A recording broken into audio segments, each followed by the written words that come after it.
Hey guys, so I'm just going to do a quick little tutorial on how I make my Herbalife tea. First, I'm going to be starting off with the Herbalife aloe vera concentrate. This is mango flavor. It soothes the stomach and supports nutrients and absorbs essential health with aloe vera. Then I'm going to be moving on to the Skin Collagen Beauty Booster. I just add a cap. It nourishes the skin from within and provides nutrients to maintain a youthful, healthy skin. Makes your skin glow.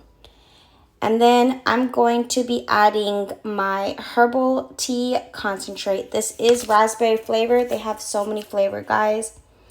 And this is formulated with caffeine, which jumpstarts your metabolism and provides a boost to help you feel revitalized. Like, I love this combination together. I make sure I drink it every morning.